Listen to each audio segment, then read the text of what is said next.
അസ്സലാമു അലൈക്കും വറഹ്മത്തുള്ളാഹി വബറകാതുഹു. പ്രിയമുള്ളവരെ, ഇന്ന് യൂട്യൂബും ഫേസ്ബുക്കും ഒക്കെ എടുത്തു നോക്കുമ്പോൾ ഒരുപാട് സ്ത്രീകൾ ഇങ്ങനെ വീഡിയോ ചെയ്യുന്നുണ്ട്. ഈ വീഡിയോ ചെയ്യുന്നതൊക്കെ എന്താ?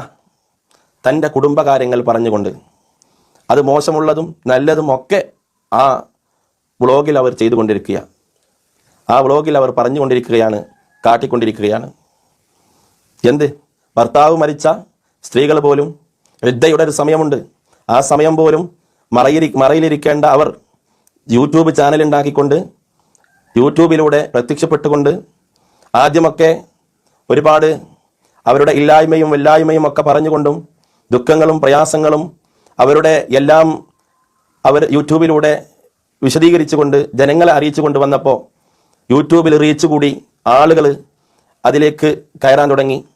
ഒരുപാട് ആളുകൾ വരാൻ തുടങ്ങിയപ്പോൾ സ്വഭാവമൊക്കെ മാറാൻ തുടങ്ങി, മറ്റൊരു സ്വഭാവത്തിലേക്ക് മാറി. വിധവ എന്ന വാക്ക് എന്നെ പറയാൻ പറ്റൂല, ഞാൻ ഇപ്പോൾ വിധവയല്ല എന്നൊക്കെ പറഞ്ഞുകൊണ്ട് മറ്റൊരാൾ എൻ്റെ ഭർത്താവാണെന്നൊക്കെ പറഞ്ഞുകൊണ്ട് ഒരു പെണ്ണ് വന്നത് നിങ്ങളെല്ലാവരും ഇപ്പോൾ സോഷ്യൽ മീഡിയയിലൂടെ കണ്ടതാണ്. ആ നടന്ന നിക്കാഹുകളൊക്കെ നടന്നിട്ടുണ്ടെങ്കിൽ ആ നിക്കാഹൊക്കെ ശരിയാവുമോ ഇല്ലയോ എന്നുള്ള ചർച്ചകളൊക്കെ വേറെ. ഏതായാലും ഭർത്താവ് മരിച്ച ഒരു സ്ത്രീക്ക് തൻ്റെ ഭർത്താവ് മരിച്ചു കഴിഞ്ഞാൽ നമുക്കറിയാലോ, ആ പെണ്ണിനെ വിധവ എന്നല്ലാതെ വേറെന്ത് പറയാനാ? ആ വിധവ എന്ന് പറയുന്നത് മോശമായ രീതിയിൽ ചിത്രീകരിച്ചുകൊണ്ട് മനസ്സിലാക്കിക്കൊണ്ട് എന്നെ വിധവ എന്ന് പറയാൻ പറ്റൂല. തൻ്റെ ഭർത്താവിനോട്, മരിച്ചുപോയ ഭർത്താവിനോട് ഒരു ഇറ്റ് സ്നേഹമുണ്ടെങ്കിൽ ഒരു പെണ്ണിനത് പറയാൻ കഴിയുമോ? ആ ഭർത്താവ് മരിച്ച കാരണത്താലല്ലേ ആ പെണ്ണ് വിധവയായത്. വിധവയായ പെണ്ണിനെ തന്നെ വിധവ എന്ന് പറയാൻ അത് കേൾക്കുന്നത് മടിയാണ് എന്ന് വരുമ്പോൾ ആ പെണ്ണിന് ആ ഭർത്താവിനോട് എത്രത്തോളം സ്നേഹമുണ്ട് നമ്മൾ ഓരോന്നും മനസ്സിലാക്കേണ്ടതാണ്. ജീവിതകാലത്ത് എന്തോ ആവട്ടെ, മരിച്ചിട്ടും തൻ്റെ ഭർത്താവിനെ അല്ലെങ്കിൽ തൻ്റെ കുടുംബങ്ങളെ, തൻ്റെ ഉമ്മാനെ പോലും വില കൽപ്പിക്കാതെ തോന്നിയതുപോലെ ജീവിക്കുക, എനിക്ക് ഇഷ്ടമുള്ളതുപോലെ ജീവിക്കാം, എനിക്ക് കേരളത്തിൽ ഇന്ത്യയിൽ സ്വാതന്ത്ര്യമുണ്ട്, എങ്ങനെയും ജീവിക്കാം. തുടക്കത്തിലൊക്കെ അസ്സലാമു അലൈക്കും എന്നൊക്കെ പറഞ്ഞു വരുമ്പോൾ നമ്മൾ വിചാരിക്കും ഏതോ ദീനുള്ള പെണ്ണാണെന്ന്. പിന്നീട് വരുന്ന വാക്കുകളൊക്കെ ഇസ്ലാമിനോട് തീരെ യോജിക്കാത്ത വാക്കുകളാണ്. നിക്കാഹിൻ്റെ കാര്യമാവട്ടെ, അന്യ സ്ത്രീ പുരുഷ ബന്ധങ്ങളാവട്ടെ, അവരുടെ ജീവിത ചരിത്രങ്ങളാവട്ടെ, എല്ലാം ഇസ്ലാമിനോട് യോജിക്കാത്ത രീതിയിലുള്ള ഓരോ കാര്യങ്ങളാണ് വീഡിയോയിലൂടെ പറഞ്ഞുകൊണ്ടിരിക്കുന്നത്. ഒരുപാട് അഭിമുഖങ്ങൾ നടത്തുന്നുണ്ട്. അഭിമുഖങ്ങളിലും ഒക്കെ ഇങ്ങനെയുള്ള ഇസ്ലാമിന് നിരക്കാത്ത വാക്കുകളൊക്കെ പറഞ്ഞുകൊണ്ട് അങ്ങനെ നടക്കുകയാണ്.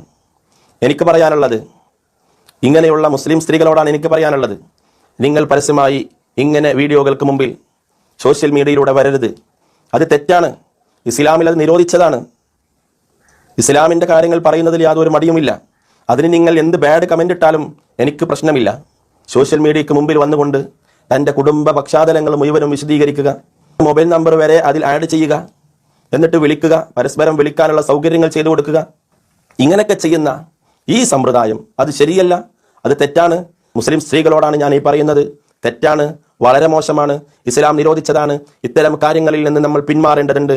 അല്ലാഹു സുബ്ഹാനഹു വ തആല ദീൻ പറയുന്നതനുസരിച്ച് ജീവിക്കുവാനും ദീനിൻ്റെ ചട്ടക്കൂടിൽ ഒതുങ്ങി ജീവിക്കുവാനും നമുക്കെല്ലാവർക്കും അല്ലാഹു സുബ്ഹാനഹു വ തആല തൗഫീഖ് പ്രദാനം ചെയ്യട്ടെ. നമുക്കൊക്കെ പരിശുദ്ധമായ ദീനിൽ ഇസ്ലാം ഒരുപാട് സംരക്ഷണം തന്നവരല്ലേ. എന്തിനാ ഔറത്ത് മറക്കാൻ പറഞ്ഞത്? നമ്മെ സംരക്ഷിക്കാൻ വേണ്ടിയാണ്. നമുക്കറിയാം, ഒരു റോട്ടിലൂടെ പർദ്ദ ധരിച്ച്, മഫ്ത ധരിച്ച്, ബുർക്ക ധരിച്ച് പോകുന്ന ഒരു പെണ്ണിനെയും അതുപോലെ ഔറത്ത് മറക്കാത്ത രീതിയിൽ പോകുന്ന ഒരു പെണ്ണും ഒരു റോട്ടിലൂടെ നടന്നു പോകുന്നുണ്ടെങ്കിൽ ഏത് പെണ്ണിനെയാണ് പുരുഷന്മാർ ശ്രദ്ധിക്കുക? നമുക്ക് തലയിൽ വെളിവുള്ള ആളുകൾക്ക് മനസ്സിലാക്കൂലേ? ചോറ് തിന്നുന്ന ആളുകൾക്ക് മനസ്സിലാക്കാൻ സാധിക്കൂലേ? അവിടെ ഔറത്ത് മറക്കാതെ നടന്നു പോകുന്ന പെണ്ണിനെയാണ് പുരുഷന്മാർ ശ്രദ്ധിക്കുന്നത്. അതാണ് പരിശുദ്ധമായ ദീനുൽ ഇസ്ലാം പറഞ്ഞത്, ഔറത്ത് മറക്കണമെന്ന്. ഔറത്ത് വെളിവാക്കി നടന്നു പോകുന്ന പെണ്ണിനെ അന്യ പുരുഷന്മാർ നോക്കുന്നു. ഔറത്ത് മറക്കാത്ത പെണ്ണ് കുറ്റക്കാരിയാണ്. അവർ നോക്കാനുള്ള കാരണക്കാരി അവളാണ്. അതിൻ്റെ ഒക്കെ കുറ്റം അവൾ വാങ്ങേണ്ടി വരും. അല്ലാഹു സുബ്ഹാനഹു വ തആല ഔറത്ത് മറക്കാൻ പറഞ്ഞത് അതിനാണ്. അത്തരം കാമവെറിയന്മാരായ പുരുഷന്മാരുടെ ആക്രമണങ്ങളിൽ നിന്നും സംരക്ഷണം നൽകുകയാണ് ഇവിടെ പരിശുദ്ധമായ ദീനുൽ ഇസ്ലാം ചെയ്തത്. നമ്മൾ എല്ലാവർക്കും വിളിക്കാൻ സൗകര്യം ചെയ്തു കൊടുക്കുക, എന്നിട്ട് ആരെങ്കിലും എന്തെങ്കിലും വിളിച്ചു പറയുക, അവരോട് ബന്ധം സ്ഥാപിക്കുക, എന്നിട്ട് അവരൊക്കെ എൻ്റെ പുതിയാപ്പള്ളിയെന്ന് പറഞ്ഞു നടക്കുക. സുബ്ഹാനഹു വ തആല ഹറാമാക്കിയ രീതിയിലൊക്കെ ഇങ്ങനെ നടക്കുക എന്ന് പറയുമ്പോൾ അത് ഒരു മുസ്ലിം സ്ത്രീക്ക് യോജിച്ചതല്ല. അല്ലാഹുവിൻ്റെ റസൂൽ സല്ലല്ലാഹു അലൈഹി വസല്ലമ തങ്ങൾ പറഞ്ഞിട്ടുണ്ട്, കണ്ണുകൊണ്ട് വ്യഭിചാരമുണ്ട്, കാതുകൊണ്ട് വ്യഭിചാരമുണ്ട്, കൈകൊണ്ടും കാലുകൊണ്ടും നാവ് കൊണ്ടും ഒക്കെ വ്യഭിചാരങ്ങളുണ്ട്. അന്യ പുരുഷനെ കാണുക, മോശമായ രീതിയിൽ നോക്കുക എന്ന് പറയുന്നത്, അല്ലെങ്കിൽ അന്യ സ്ത്രീയുടെ ഔറത്തിലേക്ക് നോക്കുക, അന്യ പുരുഷന്റെ ഔറത്തിലേക്ക് നോക്കുക, ഇതൊക്കെ കണ്ണിൻ്റെ സിനയാണ്, വ്യഭിചാരമാണ്. അന്യ പുരുഷന്റെ സംസാരം കേൾക്കുക, അന്യ സ്ത്രീയുടെ സംസാരം കേൾക്കുക. നമുക്കൊക്കെ അറിയാം, ഇപ്പോൾ മൊബൈൽ വ്യാപകമാണല്ലോ. അങ്ങനെ രാത്രിയിലും പകലും ആണും പെണ്ണും മൊബൈലിലൂടെ ഇങ്ങനെ സംസാരിച്ചു കൊണ്ടിരിക്കുകയാണ് മോശപ്പെട്ടതായ രീതിയിൽ. ഇതൊക്കെ നമ്മൾ ചെയ്യുന്ന വ്യഭിചാരങ്ങളാണ്. കാതുകൊണ്ടും നാവ് കൊണ്ടും ഒക്കെ ചെയ്യുന്ന വ്യഭിചാരങ്ങളാണ്.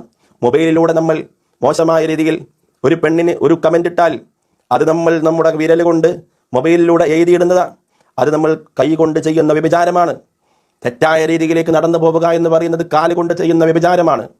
ഇങ്ങനെ ഓരോന്നും നമ്മൾ നല്ലവണ്ണം മനസ്സിലാക്കിയാൽ നമുക്ക് ഇത്തരം കാര്യങ്ങളിൽ നിന്നൊക്കെ മാറി നിന്നുകൊണ്ട് യഥാർത്ഥ ഒരു ദീനുള്ള പെണ്ണായി നമുക്ക് ജീവിക്കാൻ സാധിക്കും. പുരുഷന്മാരും ശ്രദ്ധിക്കണം, സ്ത്രീകളും ശ്രദ്ധിക്കണം. ഔറത്തിൻ്റെ കാര്യങ്ങൾ, ഇതുപോലെയുള്ള അന്യ പുരുഷന്മാർ തമ്മിലുള്ള ബന്ധങ്ങൾ, ഇതൊക്കെ നമ്മൾ നല്ലവണ്ണം ശ്രദ്ധിച്ച് നല്ല രീതിയിൽ നമ്മൾ ജീവിക്കണം. ഇത് കേരളമാണ്. കേരളത്തിനൊക്കെ ഒരുപാട് മാറ്റങ്ങൾ വന്നിട്ടുണ്ട്. ഇപ്പോഴത്തെ പെണ്ണുങ്ങൾ ഇങ്ങനെയാണ്, ഇപ്പോഴത്തെ ആണുങ്ങൾ ഇങ്ങനെയാണ് എന്നൊക്കെ പറഞ്ഞുകൊണ്ട് നമ്മൾ ജീവിക്കാൻ നിന്നാൽ നമ്മുടെ ദീനൊക്കെ എവിടെ പോകും? അല്ലാഹു സുബ്ഹാനഹു വ തആല കാത്തുരക്ഷിക്കട്ടെ. അസ്സലാമു അലൈക്കും വറഹ്മത്തുള്ളാഹി